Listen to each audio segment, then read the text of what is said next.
ನಮಸ್ಕಾರ ವೀಕ್ಷಕರೇ, ಸಮಗ್ರ ನ್ಯೂಸ್ಗೆ ಸ್ವಾಗತ. ನಾನು ರಚನಾ ನಂಜುಂಡ. ನೀವು ನೋಡ್ತಾ ಇದ್ದೀರಾ ಬಿಸ್ನೆಸ್ ಮ್ಯಾನ್ ಜೊತೆ ಬಿಸ್ನೆಸ್ ಪ್ಲಾನ್ ಕಾರ್ಯಕ್ರಮ.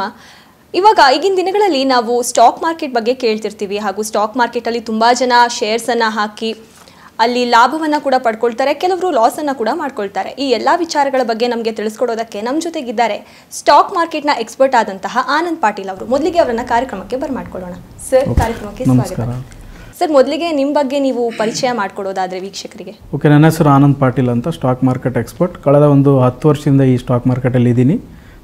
ನಾನೊಂದು ಟೆಕ್ನಿಕಲ್ ಅನಲಿಸ್ಟ್ ಕೂಡ. ನಾನು ಈ ಒಂದು ಸ್ಟಾಕ್ ಮಾರ್ಕೆಟಲ್ಲಿ ಸುಮಾರು ರಿಟರ್ನ್ಸ್ಗಳಾಗಿರ್ಬೋದು ತೊಗೊಂಡಿದ್ದೀನಿ. ಸುಮಾರು ಜನ ನಾನು ಸ್ಟೂಡೆಂಟ್ ಕೂಡ ಗೈಡ್ ಕೂಡ ಮಾಡಿದ್ದೀನಿ. ಇದು ನನ್ನ ಒಂದು ಸ್ಟಾಕ್ ಮಾರ್ಕೆಟ್ ಜರ್ನಿ.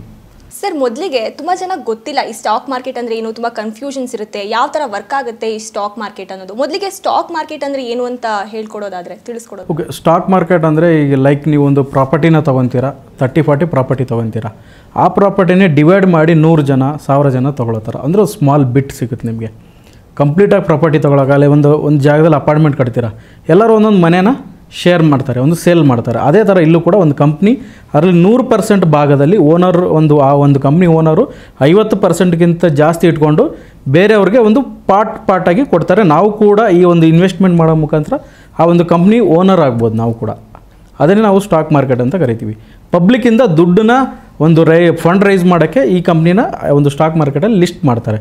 ಎಕ್ಸಾಂಪಲ್ ನಮ್ದು ಇನ್ಫೋಸಿಸ್ ಇದೆ. ಇನ್ಫೋಸಿಸ್ ಅನ್ನೋ ಕಂಪ್ನಿಯಲ್ಲಿ ಅವರು ಇನ್ನೂ ಕಂಪ್ನಿಯಲ್ಲಿ ದೊಡ್ಡದಾಗಿ ಮಾಡಬೇಕು, ದುಡ್ಡು ಬೇಕು, ಅವ್ರಿಗೆ ಏನು ಮಾಡಬೇಕು, ಪಬ್ಲಿಕ್ ಹತ್ರ ಬರ್ತಾರೆ. ಸೆಬಿದು ಒಂದು ರೂಲ್ ಇರುತ್ತೆ, ಆ ರೂಲ್ ಪ್ರಕಾರ ಮೇಂಟೈನ್ ಮಾಡಿ ಲಿಸ್ಟ್ ಮಾಡ್ತಾರೆ ಸ್ಟಾಕ್ ಮಾರ್ಕೆಟಲ್ಲಿ. ಅದನ್ನು ಪಬ್ಲಿಕ್ ಇದರಲ್ಲಿ ಇನ್ವೆಸ್ಟ್ಮೆಂಟ್ ಮಾಡೋಕ್ಕೆ ಒಂದು ಪ್ಲಾಟ್ಫಾರ್ಮ್ ಇದೆ ಸ್ಟಾಕ್ ಮಾರ್ಕೆಟು, ಅದನ್ನೇ ಸ್ಟಾಕ್ ಮಾರ್ಕೆಟ್ ಅಂತ ಕರಿತೀವಿ. ಆ್ಯಪ್ ಮುಖಾಂತರ ಮಾಡ್ಬೋದು ಇದನ್ನು. ಅದಕ್ಕೆ ಬೇರೆದ ಬಾಡಿ ಎಕ್ಸ್ಚೇಂಜ್ ಇದೆ ನಮ್ಮದು, NSE ಮತ್ತು BSE ಅಂತ, ನ್ಯಾಷನಲ್ ಸ್ಟಾಕ್ ಎಕ್ಸ್ಚೇಂಜ್ ಅಂತ ಕರಿತೀವಿ. BSE ಅಂದರೆ ಒಂದು ಬಾಂಬೆ ಸ್ಟಾಕ್ ಎಕ್ಸ್ಚೇಂಜ್ ಅಂತ ಕರಿತೀವಿ.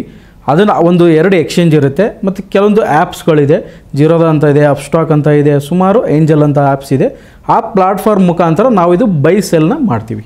ಇದನ್ನೇ ನಾವು ಕಂಪ್ಲೀಟಾಗಿ ಸ್ಟಾಕ್ ಮಾರ್ಕೆಟ್ ಅಂತ ಕರಿತೀವಿ. ಈಗ ಸ್ಟಾಕ್ ಮಾರ್ಕೆಟ್ ಅಂದರೆ ಅಲ್ಲಿ ಡಿಫ್ರೆಂಟ್ ಟೈಪ್ಸ್ ಆಫ್ ಶೇರ್ಸ್ ಅಂತ ಇರುತ್ತೆ ಅಂತ ಕೇಳ್ಪಟ್ಟಿರ್ತೀವಿ. ಏನಿದು ಥರವಾದಂತಹ ಶೇರ್ಸ್ ಅಂದರೆ ಏನಿದು ಅಂತ? ಶೇರ್ಸ್ ಅಂದರೆ ಒಂದು ಕಂಪ್ನಿ. ಈಗ ಎಕ್ಸಾಂಪಲ್ ನೀವು ದಿನನಿತ್ಯ ಬಳಕೆ ಮಾಡ್ತೀರಾ, ಕೋಲ್ಗೇಟ್ ಪೇಸ್ಟ್ ಯೂಸ್ ಮಾಡ್ತೀರಾ, ಅದ್ರದ್ದೊಂದು ಕಂಪ್ನಿ ಇರುತ್ತೆ. ಟಾಟಾ ಕಾರ್ ಯೂಸ್ ಮಾಡ್ತಾರೆ, ಅದೊಂದು ಕಂಪ್ನಿ ಇರುತ್ತೆ. ಇವಾಗ ಬ್ರಿಟಾನಿಯಾ ಇದೆ, ತುಂಬ ಪ್ರಾಡಕ್ಟ್ ಇದೆ, ಬ್ರಿಟಾನಿಯಾ ಅನ್ನೋದು ಕಂಪ್ನಿ ಇರುತ್ತೆ. ಆ ಎಲ್ಲ ಒಂದು ಕಂಪ್ನಿ, ಸುಮಾರು ಒಂದು 6000ಕ್ಕಿಂತ ಹೆಚ್ಚು ಕಂಪ್ನಿಗಳು ಈ ಒಂದು ನಮ್ಮ ಸ್ಟಾಕ್ ಮಾರ್ಕೆಟಲ್ಲಿ ಇದೆ. ಇದನ್ನು ನಮ್ಮ ಗೌರ್ಮೆಂಟ್ ಬಾಡಿ ಇದೆ, ಸೆಬಿ ಅಂತ, ಅದನ್ನು ರೆಗ್ಯುಲೇಟ್ ಮಾಡುತ್ತೆ. Companies nothing but shares means companies. Public companies ಅಂತ ಕರಿತೀವಿ, ಅಂದರೆ ಪಬ್ಲಿಕ್ ಲಿಸ್ಟೆಡ್ ಕಂಪ್ನಿ ಅಂತ ಕರಿತೀವಿ. ನಾವು ದಿನನಿತ್ಯ ಬಳಕೆ ಮಾಡೋ ಎಲ್ಲ ಒಂದು ಕಂಪ್ನೀಸಲ್ಲಿ ಲಿಸ್ಟ್ ಆಗಿರುತ್ತೆ. ನಿಮ್ಗೊಂದು ಡ್ರೀಮ್ ಇರುತ್ತೆ, ನಾನೊಂದು ಸಾಫ್ಟ್ವೇರ್ ಕಂಪ್ನಿ ಓಪನ್ ಮಾಡಬೇಕಂತ, ಬಟ್ ಓಪನ್ ಮಾಡೋಕ್ಕಾಗಲ್ಲ. ಬಟ್ ಆ ಒಂದು ನೀವು ಒಂದು ಇಷ್ಟಪಟ್ಟು ಒಂದು ಸಾಫ್ಟ್ವೇರ್ ಕಂಪ್ನಿಲಿ ಇನ್ವೆಸ್ಟ್ ಮಾಡ್ಬೋದು. ಆ ಥರ ಒಂದು ಆಪರ್ಚುನಿಟಿ ಸಿಗುತ್ತೆ ಇಲ್ಲಿ ಕಡಿಮೆ ಅಮೌಂಟಲ್ಲಿ. ಜಸ್ಟ್ ನೀವು ಇನ್ವೆಸ್ಟ್ಮೆಂಟ್ ಅಂತ ಹೋದರೆ, ರಿಯಲ್ ಎಸ್ಟೇಟ್ ಅಂದರೆ ತುಂಬ ದುಡ್ಡನ್ನ ಕೊಟ್ಟು ನಾವು ಒಂದು ಸೈಟ್ನ ತಗೋಬೇಕಾಗುತ್ತೆ. ಇಲ್ಲ, ಆಗಲ್ಲ. ನೀವು 1000 ರೂಪಾಯಿಂದನೂ ಕೂಡ ಸ್ಟಾರ್ಟ್ ಮಾಡ್ಬೋದು, 2000 ರೂಪಾಯಿಂದನೂ ಸ್ಟಾರ್ಟ್ ಮಾಡ್ಬೋದು, 1 ಕೋಟಿನೂ ಕೂಡ ಜಸ್ಟ್ ಒಂದು ಮೊಬೈಲ್, ಒಂದು ಆ್ಯಪಲ್ಲಿಂದನೇ ಈ ಒಂದು ಬಿಸ್ನೆಸ್ನ ಮಾಡ್ಬೋದು. ಅಂದರೆ ಕಡಿಮೆ ದುಡ್ಡು ಇದ್ರೂ ಕೂಡ ನಾವು ಅದ್ರ ಓನರ್ ಥರ ನಾವು ಆಗ್ಬೋದು. 1000 ರೂಪಾಯಿ ಕೊಟ್ಟು ನೀವು Infosys, Tata company, Birla company owner ಆಗ್ಬೋದು. ಸ್ಟಾಕ್ ಮಾರ್ಕೆಟಲ್ಲಿ ಇನ್ವೆಸ್ಟ್ ಮಾಡೋದ್ರಿಂದ ಯಾವ ರೀತಿ ಯೂಸಸ್ ಸಿಗುತ್ತೆ ಅಂತ ಹೇಳೋದಾದರೆ? ಸ್ಟಾಕ್ ಮಾರ್ಕೆಟಲ್ಲಿ ಯೂಸಸ್ ಅನ್ನೋದಕ್ಕಿಂತ ನೆಸೆಸಿಟಿ ಇದೆ ನಮಗೆ. ಯಾಕೆ ಅಂತ ಕೇಳಿದ್ರೆ, ಈಗ ನೀವು ಬ್ಯಾಂಕ್ ಹೋಗ್ತೀರಾ, ಎಫ್ ಡಿ ಮಾಡ್ತೀರಾ. FDಲಿ 6% ಕೊಡ್ತಾರೆ ಅಷ್ಟೇ, 6% ಅಷ್ಟೇ ಕೊಡೋದು. ನೀವೊಂದು ಜಸ್ಟ್ ಒಂದು ಗೋಲ್ಡ್ಗೆ ಹೋಗ್ತೀರಾ, ಒಂದು 10% ಗ್ರೋತ್ ಆಗುತ್ತೆ. ಮ್ಯೂಚುವಲ್ ಫಂಡ್ ಹೋಗ್ತೀರಾ, ಒಂದು 10-15% ಗ್ರೋತ್ ಆಗುತ್ತೆ. ಅದನ್ನೇ ಒಂದು ಸ್ಟಾಕಲ್ಲಿ ಇನ್ವೆಸ್ಟ್ಮೆಂಟ್ ಮಾಡೋದ್ರಿಂದ ಅನ್ಲಿಮಿಟೆಡ್ ರಿಟರ್ನ್ನ ತೊಗೋಬೋದು. ಅನ್ಲಿಮಿಟೆಡ್ ರಿಟರ್ನ್ ಕೂಡ ತೊಗೋದು ಅಂದರೆ ಇದೆಲ್ಲ ಬೀಟ್ ಮಾಡ್ಬೋದು.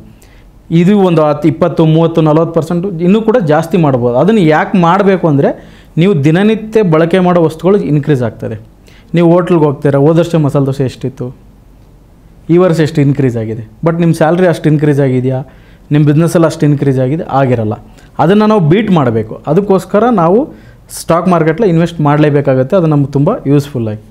ಇನ್ನು ಸ್ಟಾಕ್ ಮಾರ್ಕೆಟ್ನಲ್ಲಿ ಇನ್ವೆಸ್ಟ್ ಮಾಡೋದ್ರಿಂದ ಕೆಲವರು ಲಾಸ್ ಕೂಡ ಮಾಡ್ಕೊಳ್ತಾರೆ ಅಂತ ಹೇಳ್ತಿರ್ತಾರೆ. ಹೌದಾ? ಹಾಗಾದರೆ ಲಾಸಸ್ ಇದೆಯಾ ಈ ಸ್ಟಾಕ್ ಮಾರ್ಕೆಟಲ್ಲಿ ಇನ್ವೆಸ್ಟ್ ಮಾಡಿ? ಖಂಡಿತ ಇದೆ, ಲಾಸ್ ಆಗೋ ಚಾನ್ಸಸ್ 100% ಇದೆ. ಬಟ್ ವಿಧಾನ ಇದೆ ಅದರಲ್ಲಿ. ಇವಾಗ ನಾವು ಮನೇಲಿ ತರಕಾರಿ ಹೆಚ್ಚೋಕ್ಕೆ ಚಾಕು ತೊಗೊಂಡು ಹೋಗ್ತೀವಿ, ಬಟ್ ಅದರಿಂದ ತರಕಾರಿನೂ ಹೆಚ್ಚಬೋದು, ಬೇರೆ ಕೆಲಸನೂ ಮಾಡ್ಬೋದು, ಕ್ರೈಮು ಮಾಡ್ಬೋದು. ಅದೇ ಥರನೇ ಎಲ್ಲದರಲ್ಲಿ ಮೊಬೈಲ್ ಇದೆ, ಒಳ್ಳೆಯದನ್ನು ಯೂಸ್ ಮಾಡ್ಬೋದು, ಕೆಟ್ಟದಕ್ಕೂ ಯೂಸ್ ಮಾಡ್ಬೋದು. ಇದೇ ರೀತಿ ಸ್ಟಾಕ್ ಮಾರ್ಕೆಟಲ್ಲಿ 2 ರೀತಿ ಇದೆ. ಇವಾಗ ಎಕ್ಸಾಂಪಲ್ ನೀವು ಒಂದು ಕಾರ್ ಕಲಿಯೋಕ್ಕೆ ಹೋಗ್ತೀರಾ, ಫಸ್ಟ್ ಒಂದು ನಾರ್ಮಲ್ ಕಾರ್ ಓಡಿಸ್ತೀರಾ, ಕಲಿತೀರಾ, ಎಕ್ಸ್ಪೀರಿಯನ್ಸ್ ಆಗುತ್ತೆ, ಆಮೇಲೆ ಬೇಕಾದ್ರೆ ನೀವು ಫಾರ್ಮುಲಾ ಕಾರ್ ಕಲಿಯೋಕ್ಕೆ ಹೋಗ್ತೀರಾ. ಬಟ್ ಇವಾಗ ಬರ್ತಾರೋ ಸ್ಟಾಕ್ ಮಾರ್ಕೆಟಲ್ಲಿ ಏನಾಗ್ತದೆ ಅಂದರೆ ಡೈರೆಕ್ಟ್ ಫಾರ್ಮುಲಾ ಕಾರ್ ಓಡಿಸೋಕೆ ಹೋಗ್ತಾ ಇದ್ದಾರೆ. ಅಂದರೆ ಆಲ್ರೆಡಿ ಒಂದು 5 ಇಯರ್ ಕಲಿತು ನಾವು ಒಂದು ಸ್ಕಿಲ್ನ ಬೆಳೆಸ್ಕೊಳ್ಳೋ ವಿಷಯನ 1 or 2 ಡೇಲಿ ನಾನು ಮಾಡೋಕ್ಕೆ ಹೋಗ್ತಾ ಇದ್ದಾರೆ. ಲೈಕ್ ಇವಾಗ ನೀವು ಡಾಕ್ಟ್ರ್ ಓದ್ತೀರಾ, ಓದಿದ ನೆಕ್ಸ್ಟ್ ಡೇನೇ ಹೋಗಿ ಸರ್ಜರಿ ಮಾಡೋಕ್ಕಾಗಲ್ಲ. ಬಟ್ ಅದನ್ನು ಪ್ರಾಕ್ಟೀಸ್ ಅಂತ ಮಾಡಬೇಕಾಗತ್ತೆ. ವಿತೌಟ್ ಪ್ರಾಕ್ಟೀಸ್, ವಿತೌಟ್ ಲರ್ನಿಂಗ್ ಮಾಡೋಕ್ಕೆ ಹೋಗಿ ಕೆಲವೊಂದು ಸೆಗ್ಮೆಂಟ್ ಇದೆ, ಇಂಟ್ರಡೇ ಅಂತ ಕರೀತಾರೆ, ಆಪ್ಷನ್ಸ್ F1 ಅಂತ ಕರೀತಾರೆ. ಅದು ತುಂಬ 99% ಪೀಪಲ್ ಲಾಸ್ ಆಗ್ತಾಯಿದ್ದಾರೆ ಅದರಲ್ಲಿ. ಸೆಬಿ ಕೂಡ ನಮಗೆ ಒಂದು ನೋಟಿಸ್ ಕೊಡ್ತಾ ಇರುತ್ತೆ ಆ್ಯಪ್ ಓಪನ್ ಮಾಡಿದ ತಕ್ಷಣ. ಬಟ್ ಸ್ಟಿಲ್ ಅದನ್ನು ಮಾಡೋಕ್ಕೆ ಹೋಗಿ ಲಾಸ್ ಆಗ್ತಾಯಿದ್ದಾರೆ ಜನ. ಬಟ್ ವಿತೌಟ್ ಇನ್ಫಾರ್ಮೇಷನ್, ನಾಲೆಡ್ಜ್ ಇಲ್ಲದೆ ಮಾಡಿ ಲಾಸ್ ಆಗ್ತಾಯಿದ್ದಾರೆ. ಅದರ್ವೈಸ್ ಇದರಲ್ಲಿ ತುಂಬ ರಿಚ್ ಆಗಿರೋರು ಇದ್ದಾರೆ, ತುಂಬ ದುಡ್ಡು ಮಾಡಿದವರು ಇದ್ದಾರೆ. ನಾನು ಕೂಡ ದುಡ್ಡು ಮಾಡ್ತಾಯಿದ್ದೀನಿ. ಕೆಲವರು ಸ್ಟಾಕ್ ಮಾರ್ಕೆಟಲ್ಲಿ ಇನ್ವೆಸ್ಟ್ ಮಾಡಿಸ್ತೀವಿ, ನಿಮಗೆ ಲಾಭ ಕೊಡ್ತೀವಿ ಅಂತ ಹೇಳಿ ಚೀಟ್ ಮಾಡೋರು ಕೂಡ ಇದ್ದಾರೆ. ಜನ ಅದರಲ್ಲಿ ಇನ್ವೆಸ್ಟ್ ಮಾಡೋಕ್ಕೆ ಮುಂಚೆ ಯಾವ ಥರ, ಅಂದರೆ ಹೇಗೆ ಗೊತ್ತಾಗುತ್ತೆ ಅವ್ರಿಗೆ ಇದು ಸರಿಯಾಗಿದೆ ಇಲ್ಲಿ? Okay, correct. ತುಂಬ ನಿಮ್ಗೆ ಏನಾಗುತ್ತೆ ಅಂದರೆ ಒಂದು ಡಿಮ್ಯಾಟ್ ಅಕೌಂಟ್ ಓಪನ್ ಮಾಡಿದ್ಮೇಲೆ ಆ ನಿಮ್ಮ ಡೇಟಾ ಅವ್ರಿಗೆ ಹೋಗುತ್ತೆ, ಬೇರೆ ಡೇಟಾ ಕಲೆಕ್ಟ್ ಆಗುತ್ತೆ ಅವ್ರಿಗೆ. ಕಲೆಕ್ಟ್ ಮಾಡಿ ಅವರು ನಿಮಗೆ ಹೈ ರಿಟರ್ನ್ ಪ್ರಾಮಿಸ್ ಮಾಡ್ತಾರೆ.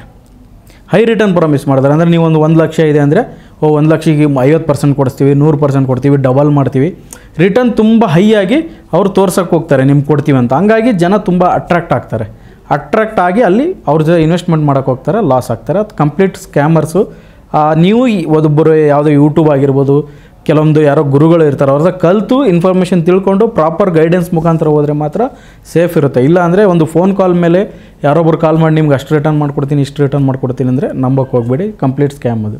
ಇನ್ನು ಸ್ಟಾಕ್ ಮಾರ್ಕೆಟ್ನಲ್ಲಿ ಯಾವೆಲ್ಲ ರೀತಿಯ ಲಾಭಗಳನ್ನು ಪಡಿಬೋದು ಅಂತ ತಿಳಿಸ್ಕೊಡೋದಾದರೆ? ಲಾಭ ಅಂದರೆ ನಿಮಗೆ ಫಸ್ಟ್ ಸೆಗ್ಮೆಂಟ್ ಬರುತ್ತೆ, ಲೈಕ್ ಮ್ಯೂಚುವಲ್ ಫಂಡಲ್ಲಿ ನೀವು ಇನ್ವೆಸ್ಟ್ ಮಾಡಿದ್ರೆ ಇಯರ್ಲಿ ಒಂದು 10 to 15% ಎಕ್ಸ್ಪೆಕ್ಟ್ ಮಾಡ್ಬೋದು. ಅದರೊಂದು ಡಿಸಿಪ್ಲೈನ್ ಇರುತ್ತೆ. ಒಂದು 5,000 ನೀವು ಇನ್ವೆಸ್ಟ್ ಮಾಡ್ತೀರಾ, ಮಂತ್ಲಿ SIP ಮಾಡ್ಕೊಂಡು ಹೋಗ್ತೀರಾ, ಹಾಗೆ ಅದು ರಿಟರ್ನ್ ಬರುತ್ತೆ ನಿಮಗೆ. ಅಂದರೆ ಒಂದು ಫಂಡ್ ಮ್ಯಾನೇಜರ್ ಥರ ಕಂಪ್ನಿ ಇರುತ್ತೆ, ನಿಮ್ಮ ದುಡ್ಡನ್ನ ಮಂತ್ಲಿ ಕಲೆಕ್ಟ್ ಮಾಡಿ ನಿಮ್ಗೆ ವರ್ಷಕ್ಕೆ ಇಷ್ಟು ರಿಟರ್ನ್ ಅಂತ ಮಾಡಿಕೊಡ್ತಾರೆ, 10 to 15%. ಸ್ಟಾಕ್ಸ್ ಅಂದರೆ ನಮ್ಮ ಒಂದು ಆ್ಯಪಲ್ಲಿ ರಿಜಿಸ್ಟರ್ ಮಾಡಿ ಡಿಮ್ಯಾಟ್ ಅಕೌಂಟ್ ಓಪನ್ ಮಾಡಿಕೊಂಡು ನಾವೇ ಡೈರೆಕ್ಟ್ ಇನ್ವೆಸ್ಟ್ಮೆಂಟ್ ಮಾಡೋದು. ಅಲ್ಲಿ ಯಾರು ಮ್ಯಾನೇಜ್ ಮಾಡಲ್ಲ, ನಾವೇ ಡೈರೆಕ್ಟ್ ಇನ್ವೆಸ್ಟ್ಮೆಂಟ್ ಮಾಡೋದು. ಆ ಥರ ಮಾಡೋದ್ರಿಂದನೂ ಕೂಡ ಮಾಡಿ ನಾವು ಲಾಭ ಮಾಡ್ಬೋದು. ಅಲ್ಲಿ 15 ಇಲ್ಲಿ 13 ಮಾಡ್ಬೋದು, 40% ಮಾಡ್ಬೋದು. ಈ ರೀತಿ ನಾವೇ ಡೈರೆಕ್ಟ್ ಕಲಿತು ಇನ್ವೆಸ್ಟ್ಮೆಂಟ್ ಮಾಡೋದ್ರಿಂದ ಜಾಸ್ತಿ ಲಾಭನ ಮಾಡ್ಬೋದು. ಈ ಥರ 2-3 ವೆರೈಟಿ ಇರುತ್ತೆ. ಇದರ ಮ್ಯೂಚುವಲ್ ಫಂಡ್, ಇದರ ಇಕ್ವಿಟಿ. ಡೈರೆಕ್ಟ್ ಇನ್ವೆಸ್ಟ್ಮೆಂಟ್ ಮಾಡೋದ್ರಿಂದ ಇದರಲ್ಲಿ ಹೈ ರಿಟರ್ನ್ನ ತೆಗಿಬೋದು ನೀವು. ರಿಟರ್ನ್ಸ್ ಮೀನ್ಸ್ ದುಡ್ಡು. ಇವಾಗ 1 ಲಕ್ಷಕ್ಕೆ 10% ಬಂದರೆ 10,000 ಬಂತು, 20% ಬಂದರೆ 20,000 ಬಂತು, 30% ಅಂದರೆ 30,000 ಬಂತು. ಆ ಥರ ಇಕ್ವಿಟಿಲಿ ತುಂಬ ಡೈರೆಕ್ಟ್ ನಾವು ಇನ್ವೆಸ್ಟ್ಮೆಂಟ್ ಮಾಡೋದ್ರಿಂದ ಚಾನ್ಸಸ್ ಜಾಸ್ತಿ ಇರುತ್ತೆ ಲಾಭ ಮಾಡುವಂಥದ್ದು, ರಿಟರ್ನ್ ತೊಗೊಳ್ಳೋವಂಥದ್ದು. ಈ ಸ್ಟಾಕ್ ಮಾರ್ಕೆಟ್ನಲ್ಲಿ ಇಂಟ್ರಾಡೇ ಅಂತ ಕೇಳಿರ್ತೀವಿ. ಏನಿದು ಇಂಟ್ರಾಡೇ ಅಂದರೆ? ಇಂಟ್ರಾಡೇ ಅಂದರೆ ಪ್ರತಿಯೊಬ್ಬರು ಬರೋ ಹೊಸಬ್ರಿಗೆಲ್ಲ ಭಾಳ ಕ್ಯೂರಿಯಾಸಿಟಿ ಇರುತ್ತೆ. ಇಂಟ್ರಾಡೇ ಅಂದರೆ ಏನು, ನಾನು ಮಾಡಬೇಕು ಅಂತ. ಏನಂದರೆ ಇವತ್ತೇ ತಗೊಂಡು ಇವತ್ತೇ ಮಾರೋದು. ಲೈಕ್ ತರಕಾರಿ ವ್ಯಾಪಾರ. ನಾನೊಂದು ಮಾರ್ಕೆಟ್ಗೆ ಹೋಗ್ತೀನಿ, ಒಂದು 100 kg ಟೊಮೊಟೊ ತಂದು ಇಟ್ಕೊತೀನಿ, ಅದನ್ನು ಸಾಯಂಕಾಲ ಒಳಗೆ ಮಾರಿ ನಾನು ಲಾಭ ಮಾಡ್ಕೊಂಡು ಮನೆಗೆ ಹೋಗ್ತೀನಿ. ಸಿಂಪಲ್, ಅದೇ ಇಂಟ್ರಾಡೇ. ಇನ್ ಕೇಸ್ ಆ ಡೇ ನಾನು ಆ ಟೊಮೊಟೊಗೆ ಒಂದು ಎಕ್ಸ್ಪೈರಿ ಇರುತ್ತೆ, ಸಾಯಂಕಾಲ ಒಂದು 10 ಗಂಟೆ, ನೈಟ್ 10 ಗಂಟೆಗೆ ಕೊಳ್ತೋಗುತ್ತೆ ಅಂತ ಒಂದು ಎಕ್ಸ್ಪೈರಿ ಇರುತ್ತೆ. ನಾನೇನು ಮಾಡಬೇಕು, ನೈಟ್ 10 ಗಂಟೆ ಒಳಗಡೆ ಮಾರ್ಕೆಟಿಂದ ತಂದಿರೋ ಸೇಲ್ ಮಾಡಬೇಕು.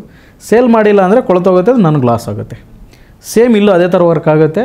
ಈ ಪ್ರತಿಯೊಂದು ಸ್ಟಾಕ್ಸು ಇಂಡೆಕ್ಸ್ ಅಂತ ಇರುತ್ತೆ, ನಿಫ್ಟಿ ಅಂತ ಇರುತ್ತೆ, ಬ್ಯಾಂಕ್ ನಿಫ್ಟಿ ಇರುತ್ತೆ. ಅದ್ರದ್ದು ಒಂದು ಪೀಸ್ ಆಫ್ ಒಂದು ಪ್ರೀಮಿಯಮ್ ಅಂತ ಮಾಡ್ತಾರೆ. ತುಂಬ ಒಂದು ದೊಡ್ಡ ಸಬ್ಜೆಕ್ಟ್ ಅದು. ಜಸ್ಟ್ ಸಿಂಪಲಾಗಿ ಹೇಳಬೇಕು ಅಂದರೆ ನೀವು ಟೊಮೊಟೊ ಥರ ಅದಕ್ಕೊಂದು ಟೊಮೊಟೊಗೊಂದು ಎಕ್ಸ್ಪೈರಿ ಇರುತ್ತಲ್ಲೋ ಅದೇ ಥರ ಇದು ಕೂಡ ಎಕ್ಸ್ಪೈರಿ ಇರುತ್ತೆ, ಮುಗಿದೋಗುತ್ತೆ. ಇಂಟ್ರಾಡೇ ಅಂದರೆ ನೀವು ತೊಗೊತೀರ, ಇವತ್ತು ಲಾಭನೋ ನಷ್ಟನೋ ಇವತ್ತು ತೊಗೊಂಡು ಇವತ್ತೇ ನೀವು ಸೇಲ್ ಮಾಡಬೇಕು ಅದನ್ನು. ಇಲ್ಲ ಅಂದರೆ ಅದು ಆಟೋಮೆಟಿಕ್ ಅವರೇ ಒಂದು ಪ್ಲಾಟ್ಫಾರ್ಮ್ ಕಂಪನಿಯವರೇ ಸೇಲ್ ಮಾಡ್ತಾರೆ. ಇದನ್ನೇ ಇಂಟ್ರಾಡೇ ಅಂತ ಕರಿತೀವಿ.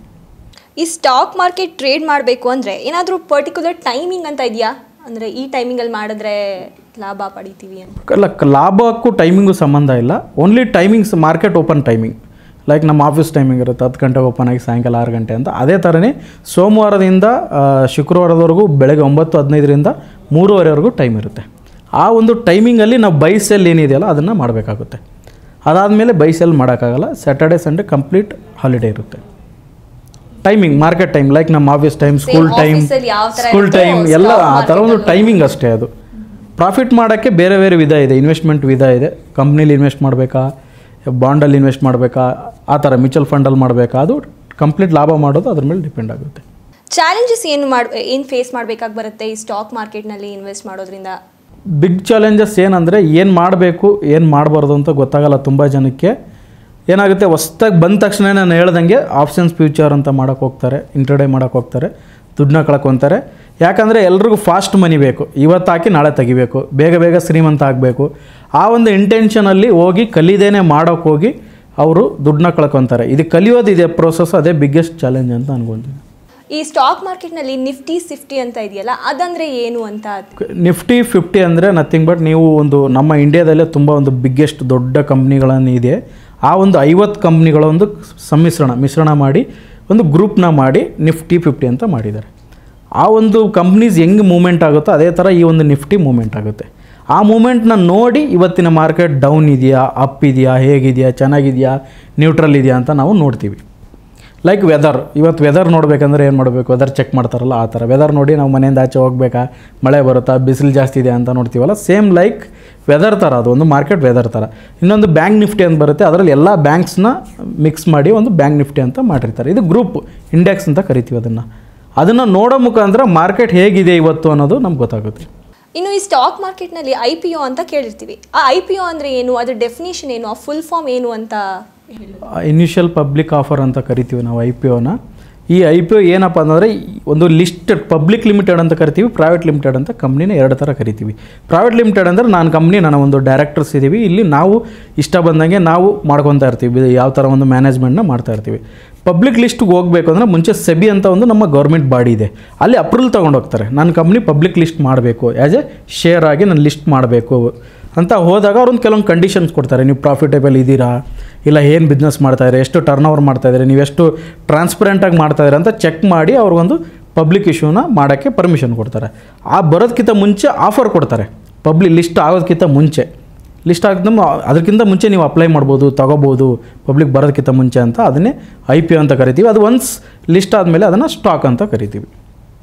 ಸ್ಟಾಕ್ ಲಿಸ್ಟ್, ಸ್ಟಾಕ್ ಮಾರ್ಕೆಟ್ಗೆ ಬರೋದಕ್ಕಿಂತ ಮುಂಚೆ ಇರುವ ಒಂದು ಕಂಪ್ನಿ ಒಂದು ಬರೋ ಪ್ರೊಸೆಸ್ ಇದೆಯಲ್ವ, ಅದನ್ನು IPO ಅಂತ ಕರಿತೀವಿ. ಅದನ್ನೇ ಇನಿಷಿಯಲ್ ಆಫರ್ ಅಂತ ಕರೀತಾರೆ, ಇನಿಷಿಯಲ್ ಪಬ್ಲಿಕ್ ಆಫರ್ ಅಂತ ಕರಿತೀವಿ. ಈ ಸ್ಟಾಕ್ ಮಾರ್ಕೆಟಲ್ಲಿ ಗೌರ್ಮೆಂಟ್ ಏನಾದರೂ ಇನ್ವಾಲ್ವ್ ಆಗಿರುತ್ತಾ ಅಥವಾ ಅದು ಪ್ರೈವೇಟ್? ಗೌರ್ಮೆಂಟ್ ಅಲ್ಲ ಮೇಡಮ್, ಎಲ್ಲರೂ ಇನ್ವಾಲ್ವ್ ಆಗಿರ್ತಾರೆ. ಗೌರ್ಮೆಂಟ್ ಅಂದರೆ ಗೌರ್ಮೆಂಟ್ ಬಾಡಿ ಇದೆ ಸೆಬಿ ಅಂತ. ನೀವು ಎಕ್ಸಾಂಪಲ್ಲು ಈಗ ನಿಮ್ಮದು SBI ಬ್ಯಾಂಕ್ ಇದೆ ಅಂದ್ಕೊಳ್ಳಿ, SBI ಬ್ಯಾಂಕ್ ಅವರು ಕೂಡ ಇನ್ವೆಸ್ಟ್ ಮಾಡ್ತಾರೆ. ಗೌರ್ಮೆಂಟ್ ಈಗ ಎಕ್ಸಾಂಪಲ್ ನಿಮ್ಮ ಗೌರ್ಮೆಂಟ್ ಕಂಪ್ನಿ ಇದೆ, ಇವಾಗ ಗೌರ್ಮೆಂಟ್ ಕಂಪ್ನಿ ಏನಿದೆ, BSNL ಇದೆ, ಗೇಲ್ ಅಂತ ಇದೆ, ಸುಮಾರು ಗೌರ್ಮೆಂಟ್ದೇ ಒಂದು ಸುಮಾರು ಕಂಪ್ನಿ ಇದೆ, ಅದು ಕೂಡ ಲಿಸ್ಟ್ ಆಗಿರುತ್ತೆ. ಅದರಲ್ಲೂ ಕೂಡ ಜನ ಇನ್ವೆಸ್ಟ್ ಮಾಡ್ತಾರೆ. ಈಗ ಅದು ಏನೆಲ್ಲ ಒಂದು ಗೌರ್ಮೆಂಟ್ ಕಂಪ್ನಿ ಲಿಸ್ಟ್ ಆಗಿರುತ್ತಲ್ಲ, ಅದು ಪ್ರೈಮ್ ಮಿನಿಸ್ಟರ್ ಹೆಸರಲ್ಲಿರುತ್ತೆ ಕಂಪ್ನೀಸು. ಲೈಕ್ ಇವಾಗ ನಮ್ಮ ಮೋದಿಯವರಿದೆ, ಈಗ ಯಾವುದೆಲ್ಲ ಒಂದು ಗೌರ್ಮೆಂಟ್ ಕಂಪ್ನಿ ಲಿಸ್ಟ್ ಆಗಿದೆ, ಮೋದಿಯವ್ರ ಹೆಸರಲ್ಲಿ ಆ್ಯಸ್ ಎ ಅವರೇ ಓನರ್ ಅದಕ್ಕೆ. ಅಲ್ಲೂ ಕೂಡ ನಾವು ಇನ್ವೆಸ್ಟ್ ಮಾಡ್ಬಾರ್ದು. ಸುಮಾರು ಒಂದು ಗೌರ್ಮೆಂಟ್ ಕಂಪ್ನೀಸ್ ಇದೆ, ರೈಲ್ವೇದು ಇದೆ, IRCTC ಅಂತ ಇದೆ, ಅದು ರೈಲ್ವೆ ಡಿಪಾರ್ಟ್ಮೆಂಟ್ನ ನೋಡುತ್ತೆ. ಸುಮಾರು BSNL ಇದೆ, ಟೆಲಿಕಾಮ್ ಇದೆ, ಇವೆಲ್ಲನೂ ಕೂಡ ಸ್ಟಾಕ್ ಮಾರ್ಕೆಟ್ ಲಿಸ್ಟ್ ಆಗಿದೆ. ಇದೆಲ್ಲ ಗೌರ್ಮೆಂಟ್ ಕಂಪ್ನಿ. ಈಗ ನಾಳೆ ನನ್ನದೇ ಒಂದು ಕಂಪ್ನಿನ ನಾನು ಅದನ್ನು ಗ್ರೋತ್ ಮಾಡಿ ಆ್ಯಸ್ ಎ ಸೆಬಿ ರೂಲ್ ಪ್ರಕಾರ ನಾನು ಲಿಸ್ಟಿಂಗ್ ಮಾಡಿದ್ರೆ ನನ್ನ ಕಂಪ್ನಿ ಕೂಡ ಅಲ್ಲಿ ಲಿಸ್ಟ್ ಆಗುತ್ತೆ. ಇನ್ವೆಸ್ಟ್ ಎಲ್ಲರೂ ಮಾಡ್ಬೋದು, ಎಲ್ಲರೂ ಕೂಡ ಇನ್ವೆಸ್ಟ್ ಮಾಡ್ಬೋದು, ಎಲ್ಲರೂ ಇದರಲ್ಲಿ ಇನ್ವಾಲ್ವ್ ಆಗಿರ್ತಾರೆ. ಒಂದು ರೀತಿ ಹೇಳಿದ್ರೆ ಸ್ಟಾಕ್ ಮಾರ್ಕೆಟ್ ಒಂದು ನಮ್ಮ ಒಂದು ಎಕಾನಮಿಗೆ ತುಂಬ ಬ್ಯಾಕ್ ಬೋನ್ ಅಂತನಲ್ಲ, ಮೇನ್ ಇಂಪಾರ್ಟೆಂಟ್. ಸ್ಟಾಕ್ ಮಾರ್ಕೆಟ್ ಇಲ್ಲ ಅಂದರೆ ಇನ್ವೆಸ್ಟ್ಮೆಂಟೇ ಬರೋಲ್ಲ ನಮಗೆ. ಇದರಲ್ಲೂ ಕೂಡ ಫಾರಿನರ್ಸ್ ಕೂಡ ಬಂದು ಇನ್ವೆಸ್ಟ್ಮೆಂಟ್ ಮಾಡ್ಬೋದು, ನಾವು ಮಾಡ್ಬೋದು, ಗೌರ್ಮೆಂಟ್ ಮಾಡ್ಬೋದು, ಅಬೌವ್ 18 ಏಜ್ ಯಾರು ಬೇಕಾದ್ರೂ ಇನ್ವೆಸ್ಟ್ ಮಾಡ್ಬೋದು. ಇದನ್ನ ನಾಟ್ ಎ ಕಂಪ್ನೀಸ್ ಕೂಡ ಮಾಡ್ತಾರೆ, ಬ್ಯಾಂಕ್ಸ್ ಮಾಡ್ಬೋದು, ಆ್ಯಸ್ ಎ ಪರ್ಸನ್ ಮಾಡ್ಬೋದು, ಎಲ್ಲರೂ ಕೂಡ ಇದರಲ್ಲಿ ಇನ್ವಾಲ್ವ್ ಆಗಿರ್ತಾರೆ. ಇನ್ನು ಸ್ಟಾಕ್ ಮಾರ್ಕೆಟ್ ಅಂದರೆ ಅಲ್ಲಿ ಫ್ಲಕ್ಚುಯೇಷನ್ಸ್ ಜಾಸ್ತಿ ಆಗ್ತಾ ಇರುತ್ತೆ, ಏರಿಳಿತಗಳು ಜಾಸ್ತಿ ಆಗ್ತಿರುತ್ತೆ ಅಂತ ಹೇಳ್ತಾರೆ. ಏನಕ್ಕೆ ಯಾವ ಥರ ಅಂತ ಹೇಳಿದ್ರು? ಇದು ಸ್ಟಾಕ್ ಮಾರ್ಕೆಟಲ್ಲಿ ಯಾಕೆ ಏರಿಳಿತ ಆಗುತ್ತೆ ಅಂತಂದರೆ, ನಾವು ಸ್ಟಾಕ್ ಮಾರ್ಕೆಟಲ್ಲಿ ಯಾರು ಇರೋದು, ನಾವು ಸ್ಟಾಕ್ ಮಾರ್ಕೆಟಲ್ಲಿ ಯಾರು, ನಾವೆಲ್ಲ ಜನಗಳಿದ್ದೀವಿ, ನಾವು ಇನ್ವೆಸ್ಟ್ಮೆಂಟ್ ಮಾಡಿದ್ದೀವಿ. ನಾವು ಇನ್ವೆಸ್ಟ್ಮೆಂಟ್ ಮಾಡ್ಬೇಕಾದ್ರೆ ಏನು ಮಾಡ್ತೀವಿ, ಈ X ಕಂಪ್ನಿ ಇದು ತುಂಬ ಚೆನ್ನಾಗಿ ಹೋಗ್ಬೋದು, ಇದರಲ್ಲಿ ಒಂದು ಗ್ರೋತ್ ಆಗ್ಬೋದು, ಹೊಸ ಪ್ರಾಡಕ್ಟ್ ಬರ್ತಾಯಿದೆ, ಹಾಗಾಗ್ತಾಯಿದೆ, ಹೀಗಾಗ್ತಾಯಿದೆ ಅಂದರೆ ನಮ್ಮ ಒಂದು ಎಮೋಷ್ನಲ್ ಬಿಲ್ಡ್ ಆಗಿರುತ್ತೆ. ನಾವು ಎಮೋಷ್ನಲಾಗಿ ಟ್ರೇಡ್ ಮಾಡ್ತೀವಿ, ನಾಳೆ ನನಗೆ ಅಷ್ಟು ಬರ್ಬೋದು, ಇಷ್ಟು ಬರ್ಬೋದು ಅಂತ. ಅಲ್ಲಿ ನಮ್ಮ ಎಮೋಷ್ನಲ್ಸ್ ಎಲ್ಲ ಆ್ಯಡ್ ಆಗಿರುತ್ತೆ, ಅದಕ್ಕೋಸ್ಕರ ಅದು ಫ್ಲಕ್ಚುಯೇಷನ್ ಆಗ್ತಾಯಿರುತ್ತೆ. ಹೆಂಗೆ ನಮ್ಮ ಮನ್ಸು ಹೆಂಗೆ ಫ್ಲಕ್ಚುಯೇಷನ್ ಆಗುತ್ತೆ, ಇವತ್ತು ಮೂಡ್ ಚೆನ್ನಾಗಿರುತ್ತೆ, ನಾಳೆ ಮೂಡ್ ಚೆನ್ನಾಗಿರಲ್ಲ. ಅದೇ ರೀತಿಯೇ ಸ್ಟಾಕ್ ಮಾರ್ಕೆಟಲ್ಲಿ ಅಷ್ಟು ಕೂಡ ಸೆಂಟಿಮೆಂಟ್. ಸಂಬಡಿ ಏನಂತ ಭಯ ಆಗುತ್ತೆ ಅವ್ರಿಗೆ, ಅವ್ರು ಎಕ್ಸಿಟ್ ಆಗ್ತಾರೆ, ಸೇಲ್ ಮಾಡ್ತಾರೆ, ಅವಾಗ ಡೌನ್ ಬರುತ್ತೆ. ಕೆಲವೊಬ್ರೇನು ಏನೋ ಗುಡ್ ನ್ಯೂಸ್ ಬರುತ್ತೆ, ನಾಳೆ ನಿಮಗೇನೋ ಟ್ಯಾಕ್ಸ್ ಕಡಿಮೆ ಮಾಡಿದ್ರೆ ಎಕ್ಸಾಂಪಲ್, ಅವಾಗ ಕಂಪ್ನೀಸ್ಗಳಿಗೆ ತುಂಬ ಪ್ರಾಫಿಟ್ ಆಗುತ್ತೆ, ಅವಾಗ ಮತ್ತೆ ರೈಸ್ ಆಗುತ್ತೆ. ಇಲ್ಲ ಏನೋ ಯುದ್ಧ ಬಂತ ಎಫೆಕ್ಟ್ ಆಗುತ್ತೆ, ಬೇರೆ ಕಂಟ್ರಿ ಎಲ್ಲೋ ಒಂದು ಕಂಟ್ರಿಗೆ ಎಫೆಕ್ಟ್ ಆದರೂ ಕೂಡ ಕನೆಕ್ಷನ್ ಇರುತ್ತೆ, ಎಫೆಕ್ಟ್ ಆಗುತ್ತೆ, ಅವಾಗ ಸೆಲ್ ಮಾಡ್ತಾರೆ, ಪ್ಯಾನಿಕ್ ಆಗುತ್ತೆ. ಅದಕ್ಕೋಸ್ಕರ ಅಪ್ ಡೌನ್ ಆಗ್ತಾರೆ. ಟೋಟಲಿ ಇದು ಎಮೋಷ್ನಲ್ ಗೇಮ್. ಲಾಂಗ್ ಟೈಮ್ ಏನೆಲ್ಲ ಗ್ರೋತ್ ಆಗುತ್ತೆ ಅದು ಗ್ರೋತ್ ಕಂಪ್ನಿ ಗ್ರೋತಿಂದ ಆಗುತ್ತೆ. ಒಂದು ಶಾರ್ಟ್ ಟೈಮಲ್ಲಿ ಫ್ಲಕ್ಚುಯೇಷನ್ ಆಗೋದೆಲ್ಲ ನಮ್ಮ ಒಂದು ಎಮೋಷ್ನಲ್ಸ್. ನಾವೇನು ಎಮೋಷ್ನಲಿ ಟ್ರೇಡ್ ಡಿಸಿಷನ್ ತೊಗೊತೀವಿ ಅದೇ ಫ್ಲಕ್ಚುಯೇಷನ್ ಆಗಿ ಕಾಣುತ್ತೆ. ಈಗ ಸ್ಟಾಕ್ ಮಾರ್ಕೆಟ್ ಗೊತ್ತೇ ಇರಲ್ಲ, ಅವ್ರೀಗ ಶುರು ಮಾಡಬೇಕು ಸ್ಟಾಕ್ ಮಾರ್ಕೆಟಲ್ಲಿ ಇನ್ವೆಸ್ಟ್ ಮಾಡೋದು, ಅದಕ್ಕೇನಾದರೂ ಪ್ರೊಸೀಜರ್ ಇದೆಯಾ ಅಂತ ಹೇಳೋದಾದರೆ?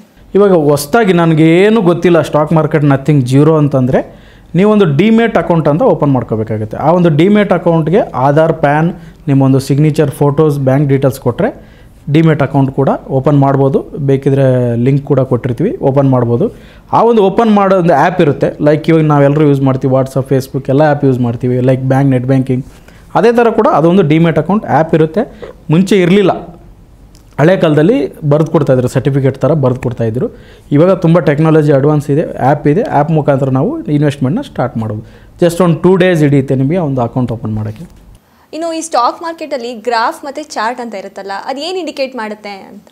ಅಂದರೆ ನಿಮಗೆ ಪ್ರೈಸ್, ಇವಾಗ ಒಂದು ಸ್ಟಾಕ್ ಮಾರ್ಕೆಟಲ್ಲಿ ಪ್ರೈಸ್ ಇದೆ, ಈಗ 100 ರೂಪಾಯಿ ಇದೆ ಪ್ರೈಸ್, ಅದನ್ನು 90ಗೆ ಬರುತ್ತೆ ಅಲ್ಲ 110ಕ್ಕೆ ಹೋಗುತ್ತಾ, ಜಾಸ್ತಿ ಹೋಗುತ್ತಾ, ಕಡಿಮೆ ಹೋಗುತ್ತಾ ಅಂತ ಚಾರ್ಟ್ ಮುಖಾಂತರ ನೋಡ್ಬೋದು. 2 ವಿಧ ಇದೆ ಸ್ಟಾಕ್ ಮಾರ್ಕೆಟಲ್ಲಿ. ಒಂದು ಫಂಡಮೆಂಟಲ್ ಅಂತ ಕರಿತೀವಿ, ಅದು ಒಂದು ಕಂಪ್ನೀಸಲ್ಲಿ ಇರುವಂಥ ಲಾಸು, ಮೈನಸ್ಸು, ಪ್ಲಸ್ಸು, ಎಕ್ಸ್ಪೆಂಡಿಚರ್ಸು, ಏನು ಪ್ರಾಡಕ್ಟ್ ಮಾಡ್ತಾ ಇದ್ದಾರೆ ಅದ್ರ ಮುಖಾಂತರ ಮಾಡೋದು ಒಂದು ಫಂಡಮೆಂಟಲ್ ಅನಲೈಸ್ ಅಂತ ಕರಿತೀವಿ. ಚಾರ್ಟ್ಸ್ ಅಂದರೆ ಪ್ರೈಸ್, ಲೈಕ್ ನೀವು ಡಾಕ್ಟರ್ ಹತ್ರ ಹೋಗಿ ಹಾರ್ಟ್ ಚೆಕಪ್ ಮಾಡಿಸ್ತೀರ, ಅಲ್ಲೊಂದು ಲೈನ್ಸ್ಗಳು ಬರುತ್ತೆ. ಆ ಲೈನ್ಸ್ನ ಡಾಕ್ಟ್ರೇ ಓದೋಕ್ಕಾಗೋದು, ನಾವು ಓದೋಕ್ಕಾಗಲ್ಲ. ಹಾಗಾಗಿ ಇಲ್ಲೂ ಕೂಡ ಒಂದು ಚಾರ್ಟ್ಸ್ನ ಓದಿ ಒಂದು ಪ್ರೈಸ್ ಸ್ಟಾಕ್ ಮೇಲೋಗುತ್ತಾ, ನಮ್ಗೆ ಲಾಭ ಮಾಡಿಕೊಡುತ್ತಾ ಇಲ್ವಾ ಅಂತ ತಿಳ್ಕೊಬೋದು. ಈಗ ಏನೇ ಒಂದು ಬಿಸ್ನೆಸ್ ಮಾಡಬೇಕಾದ್ರೆ ಅಥವಾ ಏನಾದರೂ ಒಂದು ಹೊಸದು ಏನಾದರೂ ನಾವು ವೆಂಚರ್ ಶುರು ಮಾಡಬೇಕಾದ್ರೆ ಅಲ್ಲಿ ಪ್ರಾಬ್ಲಮ್ಸ್ ಅಂತ ಇರುತ್ತೆ, ರಿಸ್ಕ್ ಅಂತ ಇರುತ್ತೆ. ಸ್ಟಾಕ್ ಮಾರ್ಕೆಟ್ನ ರಿಸ್ಕ್ಗಳನ್ನು ನೋಡೋದಾದರೆ ಯಾವ ಥರ ಇರುತ್ತೆ ಅಂತ? ಸ್ಟಾಕ್ ಮಾರ್ಕೆಟಲ್ಲಿ ಒಂದೇ ರಿಸ್ಕು. ಆ್ಯಕ್ಚುಲಿ ವಾರನ್ ಬಫೆಟ್ ಅವ್ರು ಹೇಳೋ ಪ್ರಕಾರ 2 ರೂಲ್ ಇದೆ. ಫಸ್ಟು ನಮ್ಮ ದುಡ್ಡನ್ನ ಕಳ್ಕೋಬಾರ್ದು, 2ನೇ ರೂಲು ನಾವು ಫಸ್ಟ್ ರೂಲ್ನ ಮರಿಬಾರ್ದು ಅಂತ. ಫಸ್ಟ್ ಅದೇ ಒಂದು ಎಲ್ಲ 2 ಸೇರಿ ಒಂದೇ ಅರ್ಥ. ಬಟ್ ನಾವು ದುಡ್ಡನ್ನ ಕಳ್ಕೋಬಾರ್ದು ಅಂತ. ಸುಮಾರು ಜನ ಏನಾಗುತ್ತೆ ಅಂದರೆ ರಿಸ್ಕ್ ಮೀನ್ಸ್ ಗೊತ್ತಿಲ್ಲದೇ ಟ್ರೇಡ್ ಅಂತ ಮಾಡೋಕ್ಕೆ ಹೋಗ್ತೀವಿ. ಸ್ಟಾರ್ಟಿಂಗ್ ಬಿಗಿನಿಂಗ್ ಬಂದವರು ಈ ಒಂದು ಟ್ರೇಡಿಂಗ್ನ ಮಾಡೋಕ್ಕೆ ಹೋಗಬಾರ್ದು. ಟ್ರೇಡಿಂಗ್ ಮಾಡೋಕ್ಕೆ ಹೋಗಿ ನಮ್ಮ ಫೈನಾನ್ಷಿಯಲ್ ಲಾಸ್, ನಥಿಂಗ್ ಬಟ್ ನಿಮ್ಮ ಬಿಗ್ಗೆಸ್ಟ್ ರಿಸ್ಕ್ ಅಂದರೆ ಅದೇ. ಇವಾಗ ನಾನೊಂದು 10 ಲಕ್ಷ ತೊಗೊಂಬರ್ತೀನಿ, ನಾನು ಇನ್ವೆಸ್ಟ್ ಮಾಡಬೇಕು, ಸ್ಟಾಕ್ ಮಾರ್ಕೆಟ್ ಟ್ರೇಡ್ ಮಾಡಬೇಕು. ಆ ಒಂದು ಕ್ಯಾಪಿಟಲ್ನ ಸೇವ್ ಮಾಡ್ಕೋಬೇಕು ಫಸ್ಟು. ಆ ಕ್ಯಾಪಿಟಲ್ ನಾಳೆ ನಮ್ಮ ಹತ್ರ ಇಲ್ಲ ಅಂದರೆ ನಾವು ಟ್ರೇಡ್ ಮಾಡೋಕ್ಕಲ್ಲ, ಇನ್ವೆಸ್ಟ್ಮೆಂಟ್ ಮಾಡೋಕ್ಕಲ್ಲ, ಲಾಭ ಮಾಡೋಕ್ಕಾಗಲ್ಲ. ಅದೇ ನಮ್ಮ ಮೇಜರ್ ರಿಸ್ಕ್. ಈ ಸ್ಟಾಕ್ ಮಾರ್ಕೆಟ್ ಅಂತ ಬಂದಾಗ ನೀವು ಯಾವ ಶೇರ್ ಮೇಲೆ ಇನ್ವೆಸ್ಟ್ ಮಾಡ್ತಾ ಇದ್ದೀರಾ ಅಂತ ಹೇಳೋದಾದರೆ? ಏನಂದರೆ ಮೇಡಮ್, ಸ್ಟಾಕ್ಸ್ ಬಂದ್ಬಿಟ್ಟು ಸುಮಾರು 6,000 ಸ್ಟಾಕ್ ಇದೆ. ಅದರಲ್ಲಿ ನಾನು ರಿಸರ್ಚ್ ಮಾಡ್ತೀನಿ ಯಾವುದು ಬೆಟರ್ ಅಂತ. ಆ ಥರ ಸ್ಟಾಕು ನಮ್ಮ ಒಂದು ನಿಮ್ಮ ಹತ್ರ ಎಲ್ಲ ಕ್ಯಾಪಿಟಲ್ ಡಿಪೆಂಡ್ ಆಗುತ್ತೆ. ಇವಾಗ ನಿಮ್ಮ ಹತ್ರ 10 ಲಕ್ಷ ಇದೆ ಕ್ಯಾಪಿಟಲ್ ಅಂದರೆ ನೀವು ಒಂದು 50 ಸ್ಟಾಕಲ್ಲಿ ಇನ್ವೆಸ್ಟ್ಮೆಂಟ್ ಮಾಡಬೇಕಾಗುತ್ತೆ. ಆ ಥರ ಇರುತ್ತೆ. ಒಂದೇ ಸ್ಟಾಕಲ್ಲಿ ಮಾಡೋಕ್ಕಾಗಲ್ಲ, ಅದನ್ನ ಡೈವರ್ಸಿಫೈ ಅಂತ ಕರಿತೀವಿ. ಲೈಕ್ ನಾವು ಒಂದು ನಮ್ಮ ಹತ್ರ 10,000 ದುಡ್ಡಿದೆ ಅಂದರೆ ರೈಟ್ ಜಾಬಲ್ಲಿ ಒಂದು 2,000 ಇಟ್ಕೊತೀವಿ, ಲೆಫ್ಟ್ ಜಾಬಲ್ಲಿ ಯಾವುದೋ ಗೊತ್ತಿಲ್ಲದಿರೋ ದಾರಿಲಿ ಹೋಗ್ತಾ ಇದ್ದೀವಿ, ಭಯ ಇದೆ ನಮ್ಗೆ ಯಾರು ಕಿತ್ಕೊಂಡು ಹೋಗ್ತಾರೆ ಅಂತ. ನಾವು ಹೆಂಗೆ ಬೇರೆ ಬೇರೆ ಜಾಬಲ್ಲಿ ದುಡ್ಡು ಇಟ್ಕೊತೀವಿ, ಜ್ಯುವೆಲರಿ ಇದ್ದರೆ ಕ್ಲೋಸ್ ಮಾಡಿ ಇಟ್ಕೊತೀವಿ, ಅಂದರೆ ಡೈವರ್ಸಿಫೈ ಮಾಡಬೇಕಾಗುತ್ತೆ. ಹಾಗಾಗಿ ಒಂದೇ ಸ್ಟಾಕ್ ಅಂತಲ್ಲ, ಸುಮಾರು ಸ್ಟಾಕ್ಗಳಲ್ಲಿ ನಾವು ಇನ್ವೆಸ್ಟ್ಮೆಂಟ್ ಮಾಡಬೇಕಂದ್ರೆ ಸೆಕ್ಟರ್ ಇರುತ್ತೆ. ಆಟೋಮೊಬೈಲ್ ಸೆಕ್ಟರ್ ಇರುತ್ತೆ, ಶುಗರ್ ಸೆಕ್ಟರ್ ಇರುತ್ತೆ, ಪವರ್ ಸೆಕ್ಟರ್ ಇರುತ್ತೆ. ಯಾವ ಸೆಕ್ಟರು ಯಾವ ರೀತಿ ಗ್ರೋತ್ ಆಗ್ತಾಯಿದೆ ಅಂತ ನೋಡಿಕೊಂಡು ನಾವು ಇನ್ವೆಸ್ಟ್ ಮಾಡಬೇಕಾಗುತ್ತೆ. ಆ ಒಂದು ಕಂಪ್ನಿಲಿ ಇನ್ವೆಸ್ಟ್ಮೆಂಟ್ ಮಾಡಬೇಕಾಗುತ್ತೆ. ಈಗ ಸ್ಟಾಕ್ ಮಾರ್ಕೆಟ್ ಅಂತ ಬಂದಾಗ ಈಗ ಒಂದು 10 ಲಕ್ಷ ಇರುತ್ತೆ, ಅದನ್ನು ಒಂದೇ ಸ್ಟಾಕ್ ಮೇಲೆ ಇನ್ವೆಸ್ಟ್ ಮಾಡೋದು ಕರೆಕ್ಟ್ ಆಗಿರುತ್ತೆ ಅಥವಾ ಡಿಫ್ರೆಂಟ್ ಶೇರ್ಸ್ ಮಾಡೋದು? ಟೋಟಲಿ ನಿಮ್ಮ ಹತ್ರ 1 ಲಕ್ಷ ಕ್ಯಾಪಿಟಲ್ ಇದೆ ಅಂದ್ಕೊಂಡ್ರೆ ಮಿನಿಮಮ್ ಅಂದರೂ ಕೂಡ 5 to 10 ಸ್ಟಾಕ್ ನಿಮ್ಮ ಹತ್ರ ಇರಬೇಕಾಗುತ್ತೆ. ಅದೇ ಡೈವರ್ಸಿಫೈ. ಲೈಕ್ ನಾವು ನೋಡಿ ಎಲ್ಲನೂ ತೊಗೊಂಡೋಗಿ ನಾವು ಆಟೋ ಸೆಕ್ಟರ್ ಹಾಕಿದ್ವಿ ಅಂದ್ಕೊಳ್ಳಿ, ಒಂದು ಕಾರ್ಸ್ ಮ್ಯಾನುಫ್ಯಾಕ್ಚರ್ ಮಾಡೋ ಕಂಪ್ನಿ. ಆ ಒಂದು ಸೆಕ್ಟರಲ್ಲಿ ಪರ್ಟಿಕ್ಯುಲರ್ ನಾಳೆ ಗೌರ್ಮೆಂಟ್ ಒಂದು ರೂಲ್ ತೊಗೊಂಬಂತು, ನಾಳೆಯಿಂದ ಡೀಸೆಲ್ ವೆಹಿಕಲ್ ಸ್ಟಾಪ್, ಇಲ್ಲ ಯೂಸ್ ಮಾಡೋಂಗಿಲ್ಲ, ಇದು ಲೈಸೆನ್ಸ್ ಬಗ್ಗೆ ಆಗಿರ್ಬೋದು, ಏನೋ ಒಂದು ಹಳೆ ಕಾರ್ನೆಲ್ಲ ನಾವು ಸ್ಕ್ರಾಪ್ ಮಾಡ್ತೀವಿ ಅಂತ ಏನೇನೋ ಬ್ಯಾಡ್ ನ್ಯೂಸು ಕೂಡ ಬರ್ಬೋದು. ನಾವೆಲ್ಲ ಒಂದೇ ಸೆಕ್ಟ್ರಲ್ಲಿ ಹಾಕೋದ್ರಿಂದ ನಮಗೆ ಎಲ್ಲ ಬೀಳಕ್ಕೆ ಲಾಸ್ ಆಗೋಕ್ಕೆ ಸ್ಟಾರ್ಟ್ ಆಗುತ್ತೆ. ಅದಕ್ಕೋಸ್ಕರ ನಾವು ಡಿವೈಡ್ ಮಾಡಬೇಕಾಗುತ್ತೆ. Software sector, auto sector, sugar sector, power sector, ಇವಾಗ ನೆಕ್ಸ್ಟ್ ಟ್ರೆಂಡ್ ಏನಿದೆ ಬರ್ತಾಯಿದೆ, ಸೆಕ್ಟ್ರಲ್ಲಿ ಹೋಗ್ಬೋದು. ಈ ಥರ ಡಿವೈಡೇಷನ್ ಮಾಡಿ 1 ಲ್ಯಾಕಲ್ಲಿ ಮಿನಿಮಮ್ ಅಂದರೂ ಕೂಡ ಒಂದು 5 ಸ್ಟಾಕ್ ಇನ್ವೆಸ್ಟ್ಮೆಂಟ್ ಮಾಡಬೇಕಾಗುತ್ತೆ ನಾವು. ಈ ಸ್ಟಾಕ್ ಮಾರ್ಕೆಟಲ್ಲಿ ಬೈಯರ್ ಆ್ಯಂಡ್ ಸೆಲ್ಲರ್ ಅಂದರೆ ಏನು, ಯಾರು ಅಂತ? ಬೈಯರ್ ಸೆಲ್ಲರ್ ಅಂತ ಅವ್ರು ಯಾರಂತ ಗೊತ್ತಿಲ್ಲ. ಬಟ್ ನಾವೇನು ಮಾಡ್ತಾಯಿದ್ದೀವಿ, ನಾವು ಸೇಲ್ ಮಾಡ್ತಾಯಿದ್ದೀವಿ, ಯಾರೋ ತೊಗೊತಾ ಇದ್ದಾರೆ, ನಾವು ತೊಗೊತಾ ಇದ್ದೀವಿ, ಯಾರೋ ಮಾರ್ತಾಯಿದ್ದಾರೆ. ಅಂದರೆ ಇವಾಗ ಎಕ್ಸಾಂಪಲ್ ನೀವು ಒಂದು ವಸ್ತುನ ನಾನು ನಿಮಗೆ ಸೇಲ್ ಮಾಡ್ತಾಯಿದ್ದೀನಿ, ನೀವು ತೊಗೊತಾ ಇದ್ದೀರಾ, ಎದುರುಗಡೆ ಅಡ್ಡ ಗೋಡೆ ಇದೆ, ನೀವು ಯಾರಂತ ನನಗೆ ಗೊತ್ತಿಲ್ಲ. ಬಟ್ ನೀವು ಎನಿ ಟೈಮ್ ಅವೈಲೇಬಲ್ ಇರ್ತೀರ. ಮೋಸ್ಟ್ ಆಫ್ ದಿ 99% ಒಂದು ಸ್ಟಾಕ್ಸ್ಗಳಲ್ಲಿ ಅವೈಲೇಬಲ್ ಇರ್ತಾರೆ ಸೆಲ್ಲರ್ಸ್, ಬೈಯರ್ಸ್. ನಾವೇನಾದ್ರು ಅದಕ್ಕೆ ಕಂಪ್ನಿ ಶೇರ್ನ ಸೇಲ್ ಮಾಡ್ತೀವಿ, ಅವ್ರು ತೊಗೊತಾರೆ. ತೊಗೊಳೋರು ಇರ್ತಾರೆ, ಮಾರೋರು ಇರ್ತಾರೆ. ಆ ಥರ ಇದು ಅದನ್ನೇ ಸೆಲ್ಲರ್ ಬೈಯರ್ಸ್ ಅಂತ ಕರಿತೀವಿ. ನಮ್ಮ ಶೇರ್ಸ್, ನನ್ನ ಹತ್ರ 100 ಶೇರ್ಸ್ ಇದೆ, ನಾನು ಇವತ್ತು ಮಾರಬೇಕು, ನನ್ನ ದುಡ್ಡು ಲೈಕ್ ನಾನು 100 ರೂಪೀಸ್ ತೊಗೊಂಡಿದ್ದೆ, 120 ಆಗಿದೆ, 130 ರೂಪಾಯಿ ಆಗಿದೆ, ನನಗೊಂದು 30 ರೂಪಾಯಿ ಲಾಭ ಬರ್ತಾಯಿದೆ, ಅದನ್ನ ಇವಾಗ ನಾನು ಸೇಲ್ ಮಾಡಬೇಕು. ಎದುರುಗಡೆ ಯಾರು ತೊಗೊಳ್ತಾರೆ, ಅವ್ರು ಏನು ಎಕ್ಸ್ಪೆಕ್ಟ್ ಮಾಡ್ತಾರೆ, ಇದು 130 ರೂಪಾಯಿ ಇದೆ, ನಾಳೆ 160 ರೂಪಾಯಿ ಆಗುತ್ತೆ, ನಾನು ತೊಗೊಳಕ್ಕೆ ರೆಡಿ, ಅವರು ತೊಗೊಳ್ತಾರೆ. ಲೈಕ್ ಗೋಲ್ಡ್, ನಾನು ಈ ಒಂದು 5 ವರ್ಷದಿಂದ ಗೋಲ್ಡ್ ನಾನು 50,000 40,000 ತೊಗೊಂಡಿದ್ದೆ.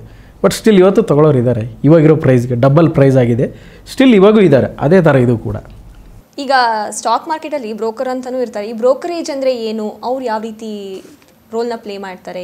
ಬ್ರೋಕರ್ ಅಂದರೆ ಇವಾಗ ಲೈಕ್ ನೀವು ಒಂದು ಮನೆ ತೊಗೊತಾ ಇದ್ದೀರ ಅಂದ್ಕೊಳ್ಳಿ, ನಿಮ್ಗೆ ಒಳ್ಳೆಯ ಮನೆ ಬೇಕು, ಮಧ್ಯದಲ್ಲಿ ಒಬ್ಬರು ಬ್ರೋಕರ್ ಇರ್ತಾರೆ, ಮನೆ ನೋಡಿ ಈ ಥರ ಇದೆ ಅಂತ ತೋರಿಸ್ತಾರೆ, ನೀವು ತೊಗೊತೀರ. ಈ ತೊಗೊಳೋರ ಮಧ್ಯೆ ಮಾರೋರ ಮಧ್ಯೆ ಇರುವಂಥ ಮೀಡಿಯೇಟರ್ನ ಬ್ರೋಕರ್ ಅಂತ ಕರಿತೀವಿ. ಅವ್ರು ಸಮ್ ಪರ್ಸೆಂಟೇಜ್ ಚಾರ್ಜ್ ಮಾಡ್ತಾರೆ, ಅವರೇ ಬ್ರೋಕರ್.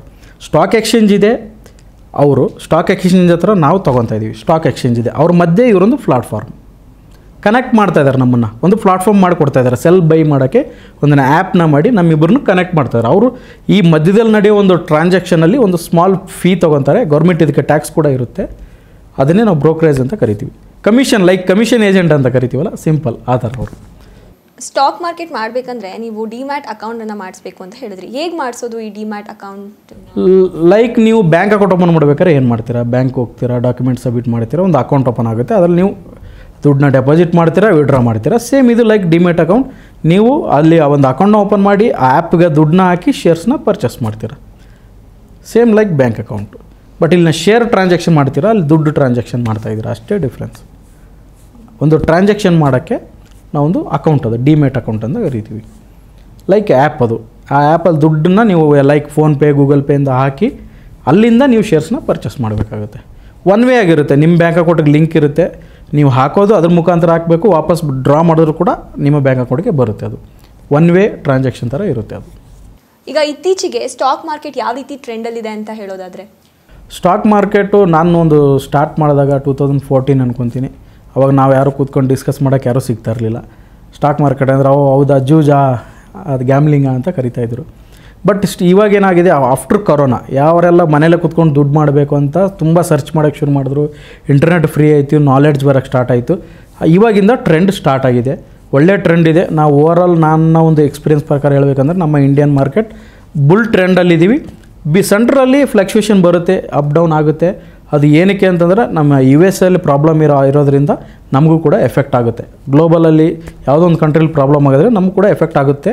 ಬಟ್ ಓವರಾಲ್ ಟ್ರೆಂಡ್ ತುಂಬ ಚೆನ್ನಾಗಿದೆ. ತುಂಬ 1 or 2% ಪೀಪಲ್ ಇನ್ವಾಲ್ವ್ ಆಗಿದ್ರು, ಸ್ಟಾಕ್ ಮಾರ್ಕೆಟ್ ಮಾಡ್ತಾಯಿದ್ರು.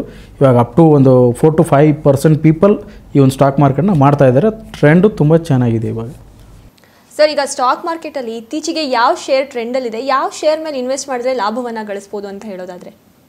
ನೀವು ಎಕ್ಸಾಂಪಲ್ ಸೆಕ್ಟರ್ ಸೆಲೆಕ್ಟ್ ಮಾಡಬೇಕಾಗುತ್ತೆ. ಫಸ್ಟು ನೀವು ಡೈರೆಕ್ಟ್ ಶೇರ್ಗೆ ಹೋಗೋದಕ್ಕಿಂತ ಸೆಕ್ಟರ್, ಯಾವ ಸೆಕ್ಟರ್ ನಮಗೆ ಫ್ಯೂಚರ್ ಇದೆ ಅಂದರೆ ಇವಾಗ ಪವರ್ ಸೆಕ್ಟರ್ ಇದೆ. ನಾವು ನೋಡಿ ಮನೇಲಿ ಗೆಜೆಟ್ಸ್ಗಳನ್ನ ಬಳಸ್ತಾ ಇದ್ದೀವಿ, ಕಾರು, ಬೈಕ್ ಎಲ್ಲ ಪವರ್ ಕನೆಕ್ಟ್ ಮಾಡ್ತಾಯಿದ್ವಿ. ಹಾಗಾಗಿ ಪವರ್ ಸೆಕ್ಟ್ರಲ್ಲಿ ಬರುತ್ತೆ. ಒಂದಿದೆ ಟಾಟಾ ಪವರ್ ಅಂತಿದೆ, ಅದನ್ನು ಒಳ್ಳೆಯ ಲಾಂಗ್ ಟೈಮ್ಗೆ ನೀವು ಇನ್ವೆಸ್ಟ್ ಮಾಡ್ಬೋದು. ಎವರ್ಗ್ರೀನ್ ಸೆಕ್ಟರ್ ಅಂತ ಕರಿಬೋದು, ಎನಿ ಟೈಮ್ ಹಾಕ್ಬೋದು.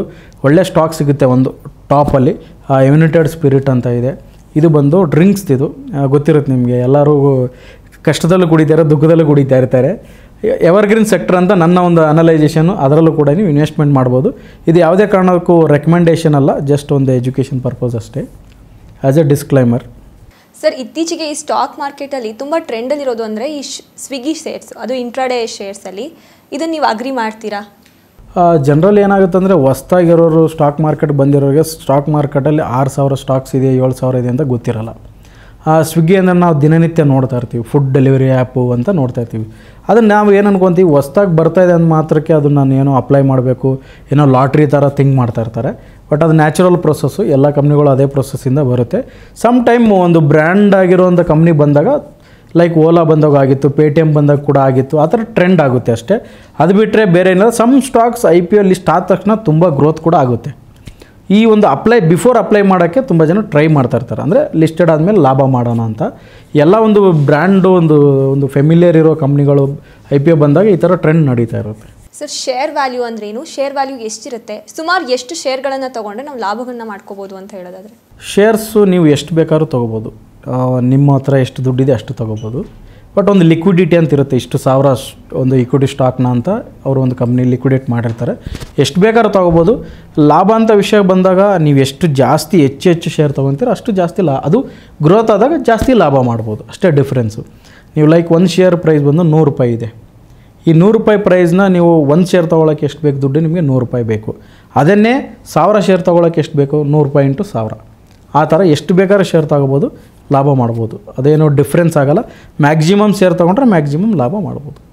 ಈ ಸ್ಟಾಕ್ ಮಾರ್ಕೆಟಲ್ಲಿ ಇನ್ವೆಸ್ಟ್ ಮಾಡೋರು ಕೆಲವೊಂದ್ಸಲಿ ಎಮೋಷ್ನಲಿ ಕೂಡ ಸ್ಟ್ರಾಂಗ್ ಆಗಿರಬೇಕಾಗತ್ತೆ ಅಲ್ವಾ? ಯಾಕಂದರೆ ಲಾಸ್ ಆದಾಗ ಅವರು ಅದನ್ನು ತುಂಬ ಇದಾಗಿ ತೊಗೊಳ್ತಾರೆ, ಲಾಭ ಆದಾಗ ಚೆನ್ನಾಗಿದೆ ಸ್ಟಾಕ್ ಮಾರ್ಕೆಟ್ ಅಂತೆಲ್ಲ ಹೇಳ್ಕೊಂಬರ್ತಾರೆ. ಸೊ ಎಕ್ಸಾಕ್ಟ್ಲಿ ಹೋಗಿಲ್ಲ. ಸ್ಟಾಕ್ ಮಾರ್ಕೆಟಲ್ಲಿ ಏನಾಗುತ್ತೆ ಅಂದರೆ ಎಲ್ಲರೂ ಟ್ರೇಡ್ ಮಾಡೋದು ಎಮೋಷ್ನಲ್ ಆಗಿ. ನಾಳೆ ಹಿಂಗಾಗ್ಬೋದು, ನಾಡಿದ್ದು ಆ ಥರ ಆಗ್ಬೋದು, ಈ ಕಂಪ್ನಿ ಈ ಥರ ಹೋಗ್ಬೋದು ಅಂತ ಎಮೋಷ್ನಲ್ ಡಿಸಿಷನ್ ತೊಗೊತಾ ಇರ್ತಾರೆ. ನಮ್ಮೊಂದು ಎಮೋಷ್ನಲ್ ಕಂಟ್ರೋಲ್ ಇರಬೇಕಾಗುತ್ತೆ. ಪ್ರಾಪರ್ ಅನಲೈಸ್ ಮಾಡಿ ಇನ್ವೆಸ್ಟ್ಮೆಂಟ್ ಮಾಡೋದ್ರಿಂದ ನಾವು ಬೆಟರ್ ರಿಟರ್ನ್ ತೆಗಿಬೋದು. ಎಮೋಷ್ನಲ್ ಆಗಿ ಯಾವುದೇ ಕಾರಣಕ್ಕೂ ಟ್ರೇಡ್ನ ಮಾಡೋಕ್ಕೆ ಹೋಗಬಾರ್ದು, ಲಾಸ್ ಆಗೋ ಚಾನ್ಸಸ್ ಇರುತ್ತೆ. ಸರ್, ಕೊನೆಯದಾಗಿ ಸ್ಟಾಕ್ ಮಾರ್ಕೆಟ್ ಮೇಲೆ ಇನ್ವೆಸ್ಟ್ ಮಾಡೋರಿಗೆ ಏನಾದರೂ ಸಜೆಷನ್ಸ್ನ ಕೊಡೋದಾದರೆ ಏನು ಕೊಡ್ತೀರಾ? ಸ್ಟಾಕ್ ಮಾರ್ಕೆಟಲ್ಲಿ ತುಂಬ ಜನ ಹೊಸ್ದಾಗಿ ಬರ್ತಾ ಇದ್ದಾರೆ, ಬಿಗಿನರ್ಸ್ ಬರ್ತಾ ಇದ್ದಾರೆ, ಅವರು ಲಾಸ್ ಆಗ್ತಾ ಇದ್ದಾರೆ. ಯಾಕಂದ್ರೆ ನನ್ನ ಹತ್ರನೇ ತುಂಬ ಕೇಸಸ್ ಬಂದಿದೆ. ಅಪ್ ಟು 1 ಇಯರಲ್ಲಿ 30 lakhs rupees ಲಾಸ್ ಮಾಡ್ಕೊಂಡ್ರು ಕೂಡ ನನ್ನ ಹತ್ರ ಇದ್ದಾರೆ, ನಮ್ಮ ಹತ್ರ ಬಂದಿದ್ದಾರೆ. ಹಾಗಾಗಿ ಇದನ್ನು ತಿಳ್ಕೊಳ್ಳದೆ ಆ್ಯಸ್ ಎ ಸ್ಕಿಲ್ ಅಂತ ಕಲಿತು ಮಾಡೋದು ಒಳ್ಳೇದು ಅನ್ಕೊತೀನಿ.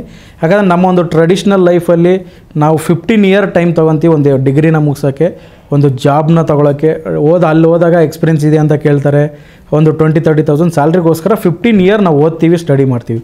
ಬಟ್ ಇಲ್ಲಿ ಬಂದು ನಾವು ಸುಮಾರು ಲಕ್ಷಾಂತರ ರೂಪಾಯಿ, ಕೋಟ್ಯಾಂತರ ರೂಪಾಯಿ ದುಡಿಬೋದು ಅನ್ನೋ ಒಂದು ಆಪರ್ಚುನಿಟಿ ಸಿಕ್ಕಾಗ ನಾವು ಓನ್ಲಿ ಇದರಲ್ಲಿ ಕಲಿಯೋ ಪಾರ್ಟ್ನ ಮರ್ತು ಬಿಡ್ತೀವಿ, ಕಲಿಯೋದನ್ನು ಮರ್ತು ಬಿಡ್ತೀವಿ, ಡೈರೆಕ್ಟಾಗಿ ಮಾಡೋಕ್ಕೋಗಿ ಲಾಸ್ ಆಗ್ತೀವಿ. ಅದಕ್ಕೋಸ್ಕರ ಇದನ್ನ ಆ್ಯಸ್ ಎ ಸ್ಕಿಲ್ ಆಗಿ ಕಲೀರಿ, ಇಲ್ಲ ನೀವು ಸ್ವಂತ ಕಲೀರಿ, ಇಲ್ಲಾಂದರೆ ಯಾರೋ ಒಂದು ಅಡ್ವೈಸರ್ ಮುಖಾಂತರ ಒಂದು ಈ ಸ್ಟಾಕ್ ಮಾರ್ಕೆಟಲ್ಲಿ ಇನ್ವೆಸ್ಟ್ ಮಾಡಿ ಅಂತ ಹೇಳಕ್ಕೆ ಇಷ್ಟಪಡ್ತೀನಿ. ಸರ್, ತುಂಬ ಜನಕ್ಕೆ ಸ್ಟಾಕ್ ಮಾರ್ಕೆಟ್ ಅಂದರೆ ಏನು ಅಂತ ಗೊತ್ತಿಲ್ಲ. ಸೊ ಇದನ್ನು ಕಲಿಯೋದಕ್ಕೋಸ್ಕರ ಯಾವ್ದಾದ್ರು ಇನ್ಸ್ಟಿಟ್ಯೂಷನ್ಸ್ ಇದೆಯಾ ಅಥವಾ ಏನಾದರೂ ಸ್ಕೂಲ್ ಥರ ಏನಾದರೂ ಇದೆಯಾ ಅದ್ರ ಬಗ್ಗೆ ತಿಳ್ಕೊಳ್ಳೋದಕ್ಕೆ ಅಂತ? ನೀವು ಸ್ಟಾಕ್ ಮಾರ್ಕೆಟ್ ಬಗ್ಗೆ ಕಲಿಬೇಕಂದ್ರೆ ನಾನು ಕಲ್ತಿದ್ದು ಯೂಟ್ಯೂಬ್ ಬಿಗಿನಿಂಗ್ ಸ್ಟಾರ್ಟ್ ಮಾಡಿರೋದು ಯಾರೋ ಒಬ್ಬ ನಮ್ಮ ಗುರುಗಳ ಮುಖಾಂತರ ಕಲಿತೆ. ನೀವು ಕೂಡ ಅಷ್ಟೇ, ನಮ್ಮದೇ ಒಂದು ಆ್ಯಪ್ ಇದೆ. ಆ ಆ್ಯಪ್ ನೀವು ಪ್ಲೇಸ್ಟೋರಲ್ಲಿದೆ, ಸ್ಕಿಲ್ವೇಸ್ ಬೈ ಆನಂದ್ ಪಾಟೀಲ್ ಅಂತ ಆ್ಯಪ್ ಹೋಗಿ ಕೋರ್ಸ್ ಇದೆ, ಕೋರ್ಸ್ನ ಕಲಿಬೋದು, ನಮ್ಮ ಜೊತೆ ಕನೆಕ್ಟ್ ಆಗ್ಬೋದು. ಸುಮಾರು ಫ್ರೀಯಾಗಿ ಕೂಡ ನಮ್ಮ ಯೂಟ್ಯೂಬ್ ಇದೆ, ಯೂಟ್ಯೂಬ್ ಚಾನಲ್ ಮುಖಾಂತರ ಕಲಿಬೋದು. ಇಲ್ಲ ಸ್ಟಾಕ್ ಮಾರ್ಕೆಟ್ ಅಂದರೆ ಏನಂತ ಯೂಟ್ಯೂಬಲ್ಲಿ ಟೈಪ್ ಮಾಡಿದ್ರೆ ತುಂಬ ಜನ ಒಂದು ನಮ್ಮ ಕನ್ನಡದಲ್ಲಿ ಕೂಡ ವೀಡಿಯೋಸ್ಗಳಿರುತ್ತೆ, ನೋಡಿ ಕಲಿಬೋದು. ಪರ್ಟಿಕ್ಯುಲರ್ ಸಬ್ಜೆಕ್ಟ್ ವೈಸ್ ಕಲಿಬೇಕಂದ್ರೆ ಇದ್ರ ಬಗ್ಗೆ ಒಂದು ಕೋರ್ಸ್ನ ಮಾಡಬೇಕಾಗುತ್ತೆ, ಕೋರ್ಸ್ ಮಾಡಿ ಕಲಿಬೇಕಾಗುತ್ತೆ. ಸರ್, ಇದಕ್ಕೇನಾದರೂ ಪ್ರೈಸ್ ಅಂತ ಇದೆಯಾ ಅಥವಾ ಎಷ್ಟು ದಿನದ ಕೋರ್ಸು, ಬೇಗ ಹೇಳ್ಕೊಟ್ಬಿಡ್ತಾರಾ ಅಥವಾ ಲಾಂಗ್ ಪ್ರೊಸೀಜರ್? ಓಕೆ, ಈ ಒಂದು ಕೋರ್ಸ್ ನಮ್ಮದೇ ಆದ ಒಂದು ಕೋರ್ಸ್ ಇದೆ, ಅದನ್ನು 5,000 ಕೋರ್ಸ್ ಇದೆ. ಅದು ತೊಗೊಳ್ಳೋ ಮುಖಾಂತರ ನೀವು ಕಲಿಬೋದು. ವಿತ್ ಲೈಫ್ ಟೈಮ್ ನಾವು ವಾಟ್ಸಪ್ ಗ್ರೂಪ್ನ ಒಂದು ಸಪೋರ್ಟ್ ಕೂಡ ಕೊಡ್ತೀವಿ. ಗ್ರ್ಯಾಜುವಲಿ ಕಲಿಬೋದು. ಇವತ್ತು ಕೋರ್ಸ್ ತೊಗೊಂಡು ನಾನು ನಾಳೆನೇ ಕಲಿತು ನಾಡಿದ್ದೇ ದುಡ್ಡು ಪ್ರಿಂಟ್ ಮಾಡಬೇಕು ಅಂತ ಇಂಟೆನ್ಷನಲ್ಲಿ ಬಂದರೆ ಅದು ಆಗೋದಿಲ್ಲ. ಬಟ್ ಕಲಿಯೋ ಪ್ರೊಸೆಸ್ ಇರುತ್ತೆ, ಕಲಿಯೋ ಮುಖಾಂತರ ನೀವು ದುಡ್ಡನ್ನ ಮಾಡ್ಬೋದು. Sir, thank you sir. ನಮ್ಮ ಕಾರ್ಯಕ್ರಮದಲ್ಲಿ ಭಾಗಿಯಾಗಿ ತುಂಬ ವಿಚಾರಗಳು ಹೇಳಿದ್ದೀರಾ. ನಮಗೂ ಕೂಡ ಸ್ಟಾಕ್ ಮಾರ್ಕೆಟ್ ಅಂದರೆ ಏನು, ಯಾವ ರೀತಿ ಶೇರ್ಸ್ ಅನ್ನೋದು ಯಾವ ರೀತಿಯಾಗಿರುತ್ತೆ, ಅದರಲ್ಲಿ ಯಾವ ರೀತಿ ಲಾಭ ಮಾಡ್ಬೋದು, ಯಾವ ರೀತಿ ಲಾಸಸ್ ಇರುತ್ತೆ ಅಂತೆಲ್ಲ ಗೊತ್ತಿರಲಿಲ್ಲ. ತುಂಬ ವಿಷಯನ ತಿಳಿಸ್ಕೊಟ್ಟಿದ್ದೀರಾ. Thank you madam. ನಿಮಗೂ ಕೂಡ ನನಗೆ ಕರೆದು ಐಡೆಂಟಿಫೈ ಮಾಡಿದ್ದಕ್ಕೆ, ಸ್ಟಾಕ್ ಮಾರ್ಕೆಟ್ ಬಗ್ಗೆ ನನಗೂ ಕೂಡ ಗೊತ್ತು ಅಂತ ಐಡೆಂಟಿಫೈ ಮಾಡಿದ್ದಕ್ಕೆ ಥ್ಯಾಂಕ್ ಯು. ನೋಡಿದ್ರಲ್ಲ ವೀಕ್ಷಕರೇ, business plan with a business ಮ್ಯಾನಲ್ಲಿ ನಮಗೆ ಇವತ್ತು ಆನಂದ್ ಪಾಟೀಲ್ ಅವರು ಬಂದು ಬಹಳಷ್ಟು ವಿಚಾರಗಳ ಬಗ್ಗೆ ಹೇಳಿಕೊಟ್ರು. ಅದು ಸ್ಟಾಕ್ ಮಾರ್ಕೆಟ್ ಅಂದರೆ ಏನು, ಅಲ್ಲಿ ಲಾಭಗಳು ಯಾವ ರೀತಿಯಾಗಿರುತ್ತೆ, ಹಾಗೂ ಯಾವ ರೀತಿಯಾಗಿ ಇನ್ವೆಸ್ಟ್ ಮಾಡಬೇಕು, ಶೇರ್ಸ್ ಅಂದರೆ ಏನು ಅಂತೆಲ್ಲ ನಮಗೆ ತಿಳಿಸ್ಕೊಟ್ರು. ನೀವು ಕೂಡ ಸ್ಟಾಕ್ ಮಾರ್ಕೆಟಲ್ಲಿ ಇನ್ವೆಸ್ಟ್ ಮಾಡ್ಬೋದು ಅಂತ ಹೇಳ್ತಾ ಇದಾಗಿತ್ತು ಇಂದಿನ ಸಮಗ್ರ ವಿಶೇಷ. ನೋಡ್ತಾ ಇರಿ ಸಮಗ್ರ ನ್ಯೂಸ್, ಇದು ನೇರ ನುಡಿ.